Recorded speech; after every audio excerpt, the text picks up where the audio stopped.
Our next session.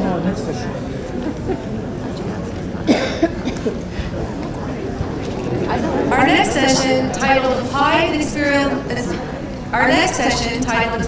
and Experiential Learning in Action, CET Champions, highlights an exciting initiative developed in close collaboration with the College of Engineering and Technology. Over the past 9 months, CET leadership has proactively worked with AEL to enhance teaching and learning practices within the college. They recognize the need to incorporate more innovative educational strategies to help engage and motivate the students in their engineering courses. Through class observations, one-on-one consultations, and customized training sessions, the College of Engineering and Technology and AEL subsequently launched the CET Champion Initiative, an effort to model how applied experiential learning techniques could be successfully implemented in real CET classrooms.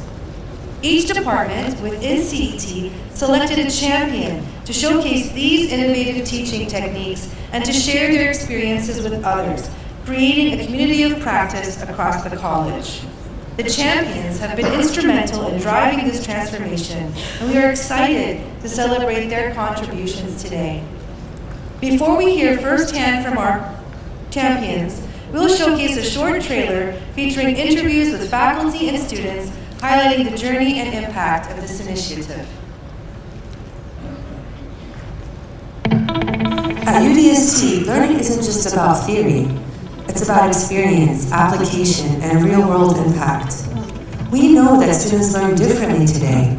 They thrive when they're actively engaged, solving problems and applying their knowledge in meaningful ways.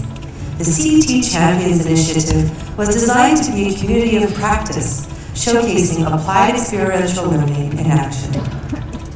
When I was first approached by AEL, I thought that it's going to be a huge task. It turns out that a lot of the techniques that we discussed, like inquiry-based learning or project-based learning, are techniques that I've already been experimenting with in my classroom. I found the students way motivated when I let them explore before I explained the lecture, and it was way helpful to them.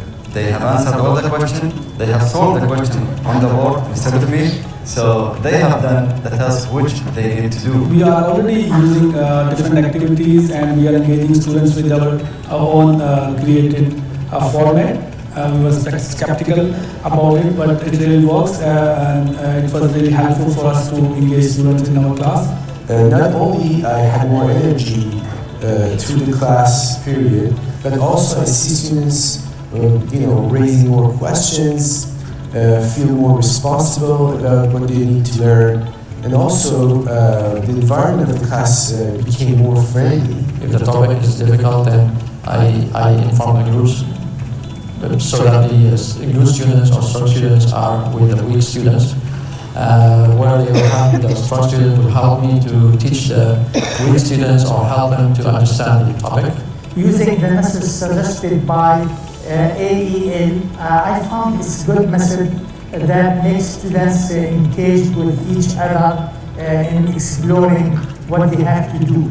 Indeed, it needs more preparation from our side, and also the delivery takes more than usual compared to traditional experience. So there is an issue of time management, but if you can have a balance between these two, I highly recommend you also give it a try and see how it works. It really helped us in actually learning, and we interacted with the question, and it was very interesting. I appreciated the fact that we were handed off worksheets and we were able to go along with the class and I would say step-by-step motions. We didn't spend the whole class just listening to the lecture.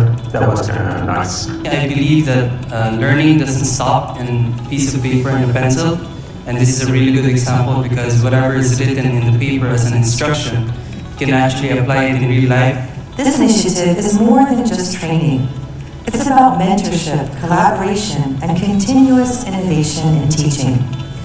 Together, we are shaping the future of teaching and learning at UDST, ensuring that students graduate with the skills, confidence, and adaptability they need to thrive in the 21st century workforce.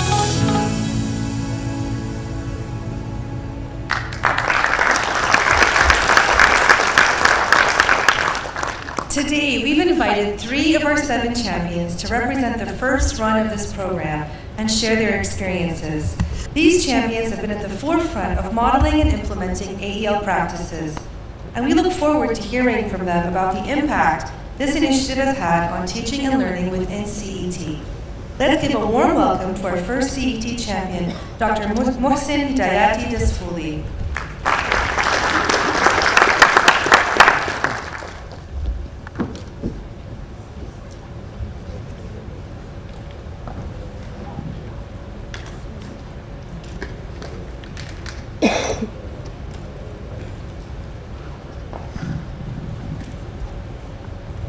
Good morning, ladies and gentlemen. I'm very happy and excited to be here to share my experience about applied experiential learning, AEL for short.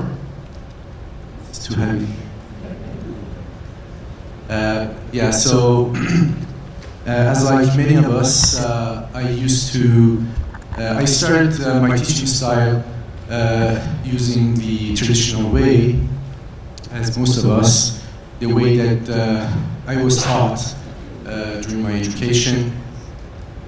We sit back and listen to our instructor. The majority of the job is being done by the instructor, explaining everything.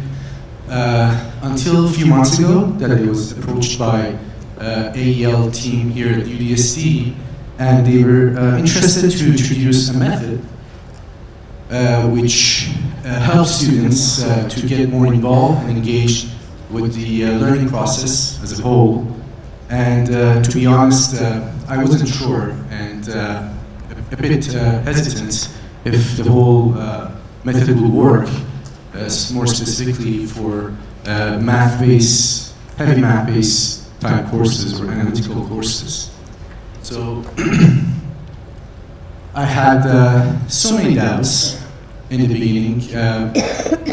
I wasn't sure if the time will allow to execute the method in a way that we can have effective learning process. I wasn't sure if the method could be adapted to the type of courses that we have in engineering, more specifically analytical courses. And more importantly, more specifically, I wasn't sure if my students will like it. They used to, being taught by a traditional way of teaching, sit back and their instructor will explain the entire story. And at the end, if they have any question, they could ask questions. So I thought maybe I should just, turn my dot into, let's just try it, let's just do it. So I thought I should give it a try, and I started to think about turning the traditional lesson plan into AEL lesson plan using their template, and I started off with preparing selecting the topic which was more relevant to real-world problem, and of course it was part of the lesson that we were covering during those sessions. And I started to print off the worksheets according to that template and adjusted with a few suggestions and distributed among the students. So, of course, I explained the entire story in the beginning. I gave them the solution strategy, the outcome which was expected them to come up with, and I left the stage to students. I let them to take the lead and start working on the process, the solution process, and I was just monitoring by walking around and make sure that they're doing well and they're basically on the right track. So after the session was done, maybe 1 or 2 sessions that I was implementing this method, I noticed a few interesting outcomes. First of all, I saved a lot of energy because I didn't spend as much energy as I used to because maybe the majority of the process was being done by students under my supervision, and I found not so enthusiastic students now feel more, interested and responsible in the whole process. They get more involved and engaged. I used to also, I found myself that, in an easier position to identify students who were struggling because I was monitoring them, and many more things that I found really positive out of this method. And after a few sessions of implementing this method, I gave them a quiz test to see if the result will be better or worse than the previous semester using the same topics in the quiz. And as I was expecting, the results came out really well. So the improvement was noticeable, and I found that this method, I'm not saying that it's always really effective and working for everyone, but I'm just, saying from my end that I got very good results, improved results from implementation of this method. So here's my experience. I would like to give the stage to my great colleague, Dr. Ramez, if he also wants to share his experience about implementation of this method. Thank you very much.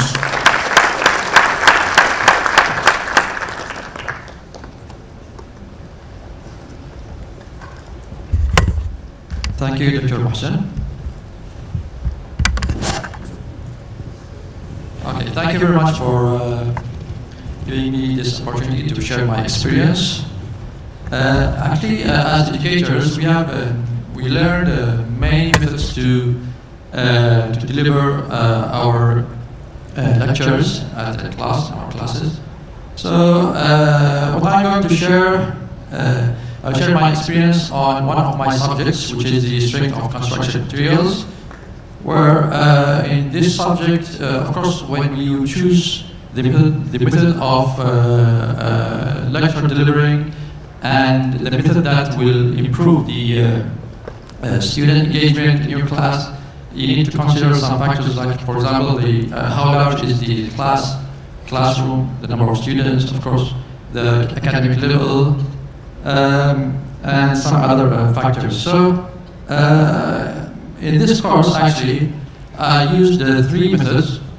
Right? The first method is, by default, is used by, I'm pretty sure that 99% of you are using this method, which is called the inquiry-based learning.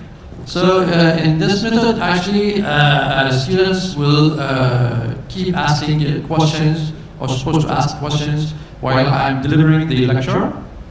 So if I notice that there are no questions, so of course there will be something is wrong with my lecture. So what do I do usually is to give a false or a wrong data or information.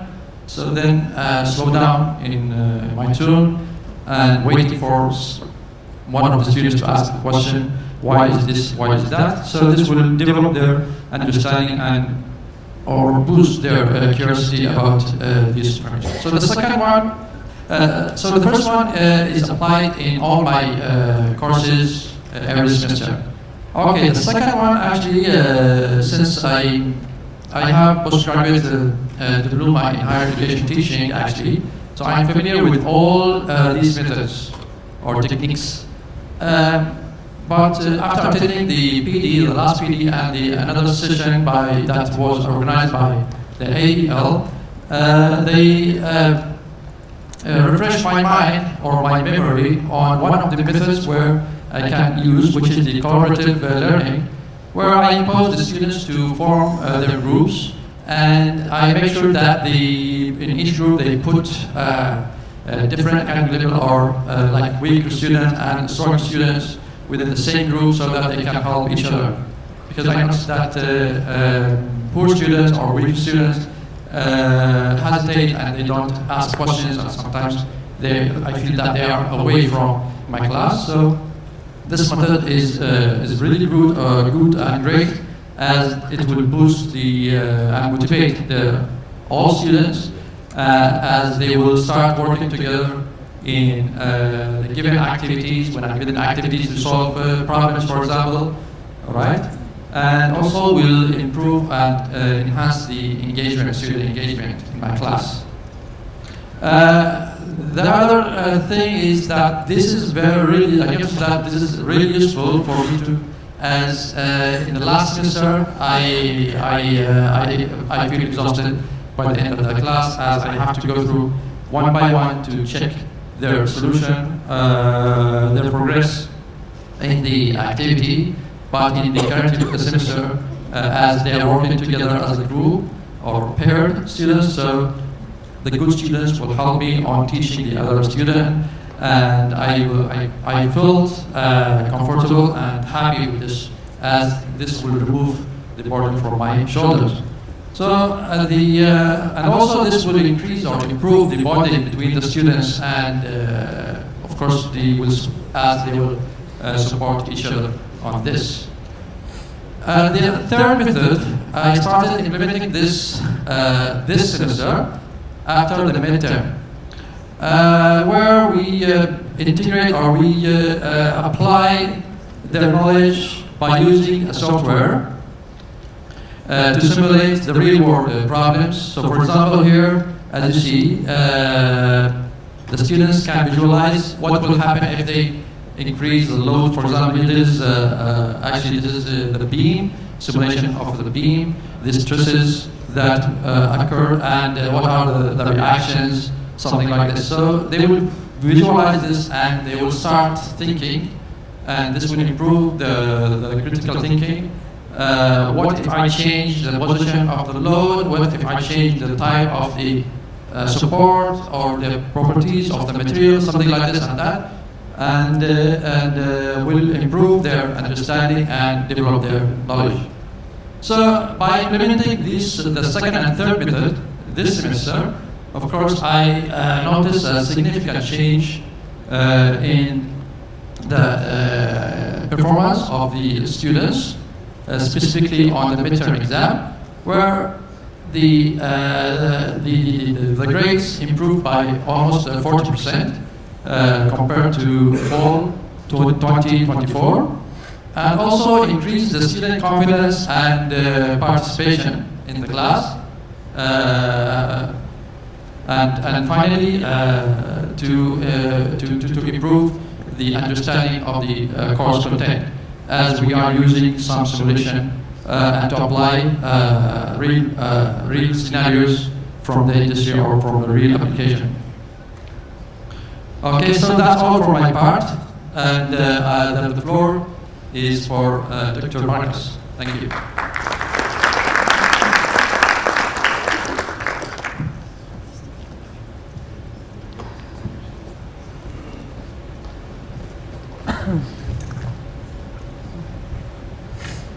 Thank you very much. I'm very excited to be here. So I share with you some experience that I had in the AEL program as well as in my class. And it is very exciting. And I think at the end you will appreciate that I have some data. So there we go. So I teach a course that's power electronics. It's a third level electrical engineering course. The course itself is very industry oriented. You cannot think power electronics without thinking industry. Problem is, a lot of the time we focus a lot on the mathematics, we focus on abstract content, and students lose sight of what is happening. They lose sight of the application.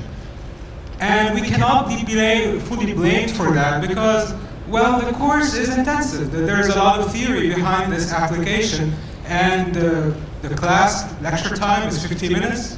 You're lucky if it's anything longer. So how can we apply experiential learning? I thought my course would be the bottleneck for AEL. So how did it happen? So let's say the traditional lecturing methods, they will mostly focus on saying content, explaining the content, and then after that we can have a problem. So I can say, okay, today we're going to learn about buck converters, and they are used to transform DC voltage from one level to another level. Okay, yes, very long lecture. Okay, we are all experts. As faculty, we have PhDs in our subject areas. We know what we're doing. Thing is, how about the delivery? So we do have the content part figured out. And from our experience, we also are familiar with technology. We use D2L, it's our bread and butter here at UDST. So we are familiar with some technology, and we can develop even better. So if we just give the lecture and then give some questions at the end based on the theory, the thing is, okay, then students are disengaged. So that is the problem. So the role of AEL is to provide the missing link, is to give us the third part or the third leg that the teaching stands on. So first we have the content. We are subject experts, we know that. We have the technology. We already have the available technology we have in UDSC. So AEL is providing us the third leg, which is the pedagogy. The pedagogy on how to improve our teaching, on how to turn those disengaged students to engaged students. So one way we can do that is to think about how I can make the material relevant for the student. So just bear with me for 2 minutes and imagine that you are the students. We are always students of life. So, practical engineering problem, and very relevant to content. So you're going out in the desert with your friends, Rabba, and you go out and you want to spend the night there. Problem is, what would you do at night? Okay, so you want to watch some movies outside in the desert. So you are an electrical engineer, assume, and you think, okay, I'm 1 year away from graduating, I will just make my own LCD screen and put it in the back of my car so we can all huddle around and watch the movie at night. Thing is, you looked at the problem, you noticed, okay, there we go. So you looked at the problem and you thought, okay, so this is my car. You checked the car battery, you know what voltage it is. You went online and found this screen that you can install and you found this voltage. Then what? Then, okay, you're an electrical engineer, how are you going to solve it? So that's exactly what I did in the class. I asked the students, how are you going to solve this problem? It's very relevant. I gave them, okay, those are the tools you're going to use. It's okay, we're not going to get technical. But those are the tools you're going to use. Those are symbols for some devices that we can use. The students are supposed to have some background from the previous courses. And then I put the students into groups and asked them to think about solutions. And then that's when we integrate some technology. So I had a D2L quiz that had short responses, that accepted short responses. After 10 minutes of letting the students think, they entered the D2L, they entered the answers, and I got three okay answer, one completely non-feasible, and a lot of I don't know. I appreciate the honesty, by the way.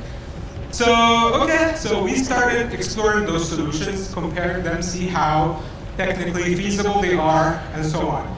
So at the end of the activity, and after explaining all the technical stuff and all the theory behind them, okay, there was another D2L quiz. This time it was a multiple choice question.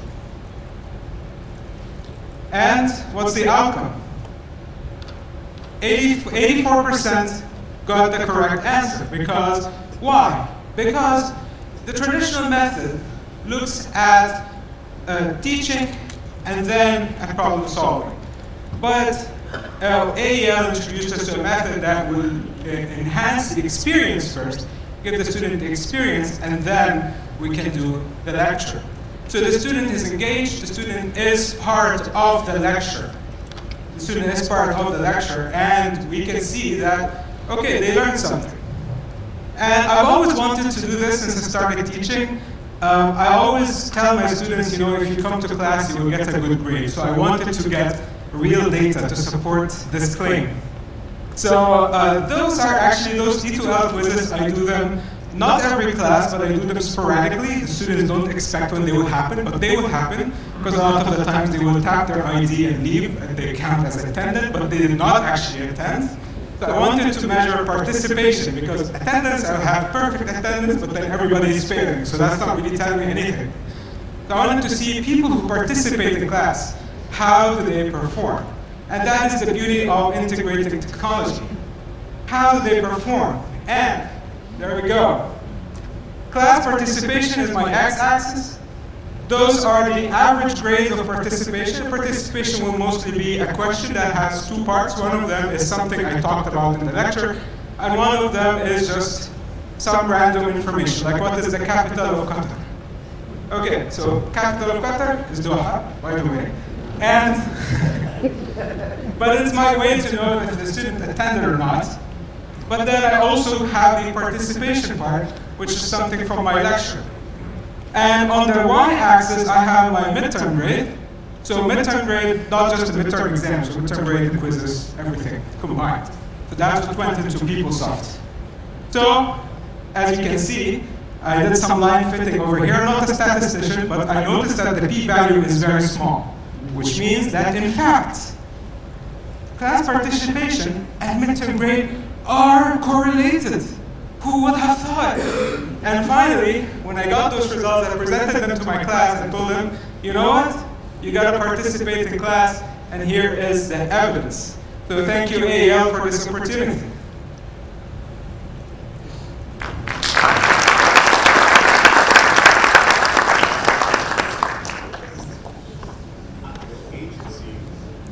Thank you to our CET champions for sharing their valuable experiences.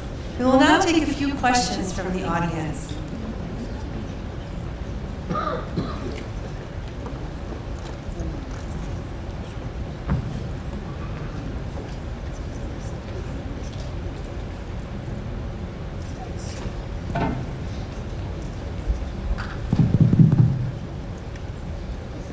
Okay. Thanks very much for sharing. My name is Norman Wong. I'm a clinical instructor at the College of Health Sciences. I have a question regarding how challenging was it to spend your time learning and applying the new methods, and how did that balance with other obligations or tasks that you also had to do as members of CET? Because we know that there's lots of other things that we're responsible to besides give instruction.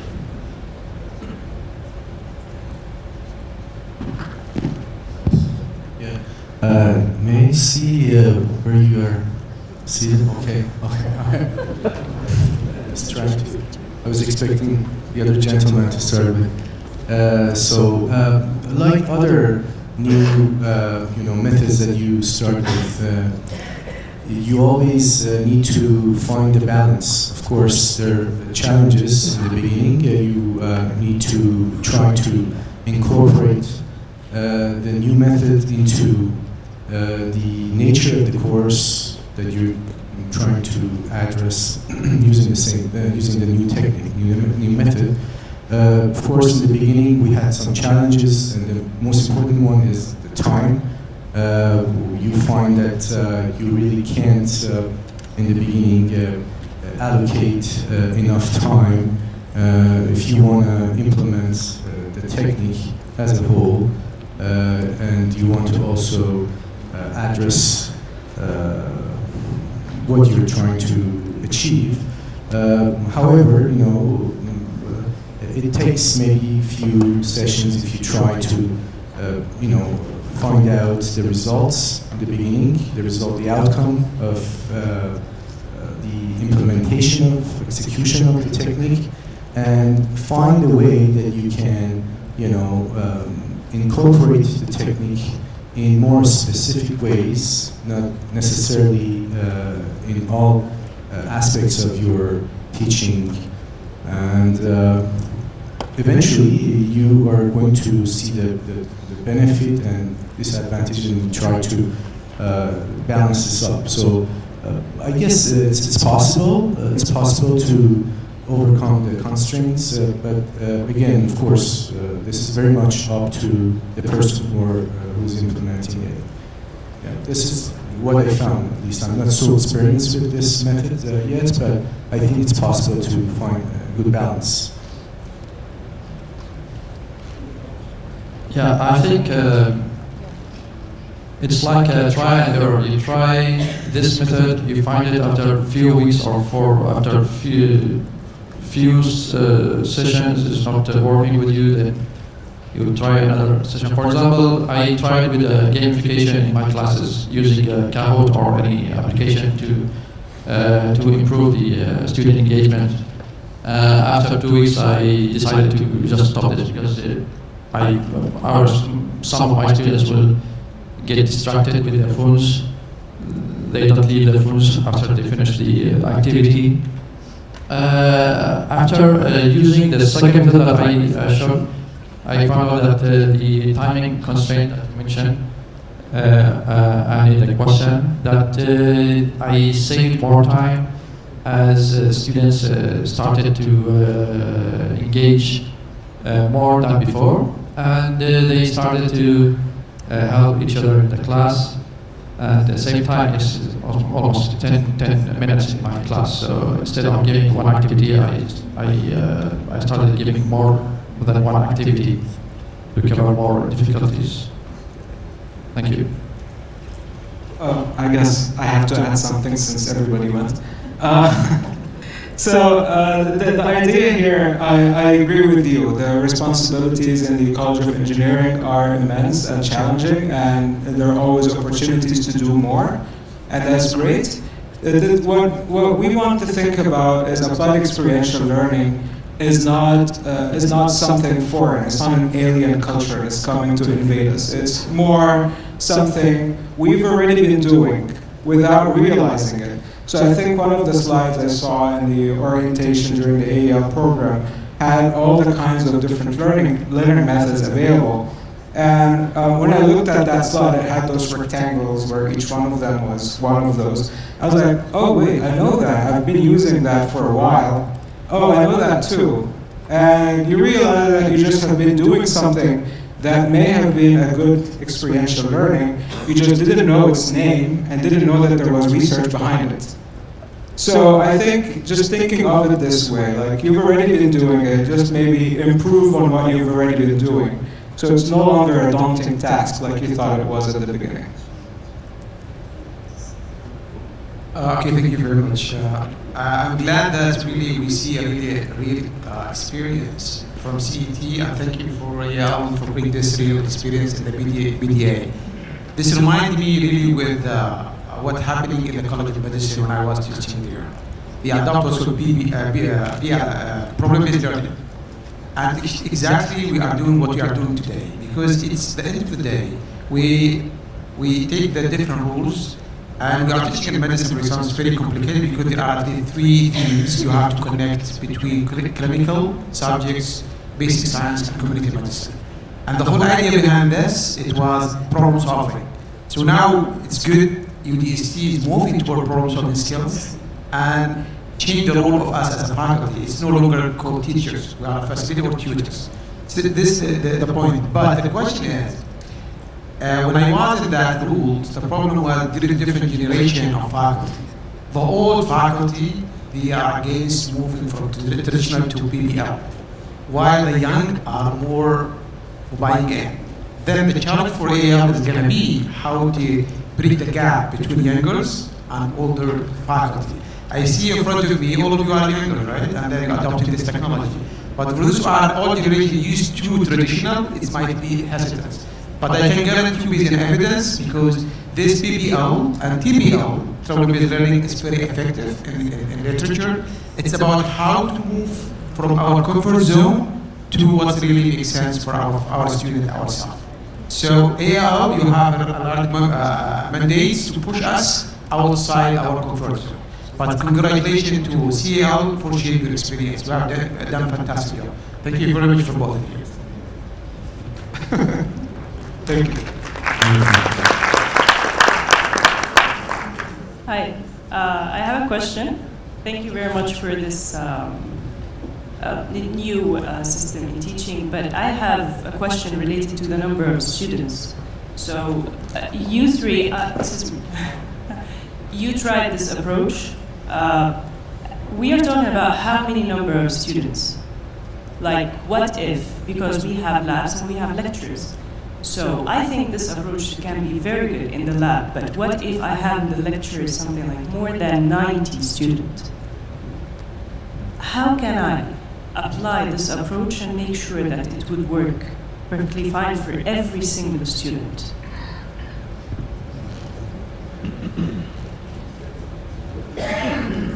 Okay, actually some applications or strategies are not suitable, that I use are not suitable for a large class, as the maximum class I teach is, of course, in university I think is 30 students, all right?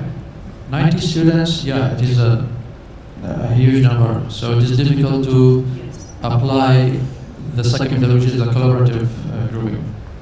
However, we can embrace the technology in our classes to make sure that the students engage in our classes. Like, for example, using the gamification that I mentioned earlier, using some applications to help the students to be active in your class, to solve quizzes, pop quizzes, or some activities. Yes, because I tried this approach in one of my lectures, and I had 90 students. Let's say out of 90 students, 40 of them interacted with me. But it turned out I didn't have a problem with the interaction. I had a problem in time. I didn't finish the agenda. So that was my question, and thank you very much. This is why I think what Dr. Mohsen mentioned this earlier about the study plan, right? Yes. Yeah. Actually, yeah, these are the challenges for sure. And of course, when we have more students, we can have to face more challenges, especially when you're trying to execute this plan. However, there are ways to get around it. For example, I'm thinking about grouping up students and have each group to have a leader, so they basically try to monitor themselves from the leading point.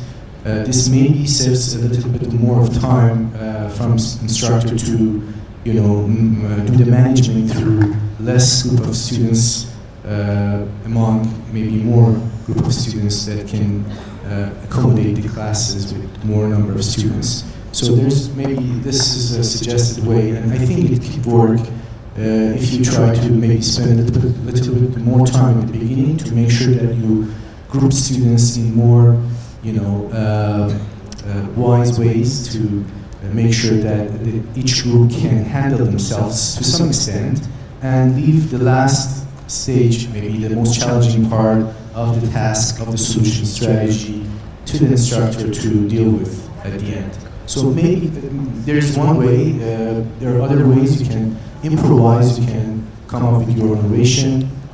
Of course, I think just like other methods, other techniques, there's always room for improvement. We can always add the new, techniques, maybe improving the techniques, especially when this comes to different nature of courses. I think, analytical, heavy math-based courses are more challenging. So I think, in my opinion, there's a big room to improve this technique, for instance, in a way that we can overcome these type of challenges. Okay, thank you so much. Can I just add something here? I think different method will play. I think a different method will be used for different classrooms. I think that's one thing. I heard during the panel discussion the use of simulation, and I think simulation can be used in a larger classrooms for a specific subject. And I think so. I don't want the number to discourage us not to use really applied learning, because we are an applied university. Thank you. That's true. Might I add something to that as well? So I agree with Dr. Sanem. There's no one size fits all. But applied experiential learning is a framework. It's a mindset. It's a mindset shift. A part of it is having students collaborate more. but one of the heart of it is exploration before explanation. In traditional classrooms, teachers explain, and then they allow their students to apply. Applied experiential framework is the opposite. You're allowing your students to explore first, and then you explain. When you give them a chance to explore first, they understand what you're talking about more. They're more involved. So when you do explain, they understand what you're talking about. So applied experiential learning can be applied in any classroom of any size. We just can't use the same exact activities. They would have to be tailored depending on the size of the classroom. And we'd love to, you're welcome to come and visit us in the AL department with specific questions. We'd love to help and guide you and give you some advice and tips and tricks to help you with your classes.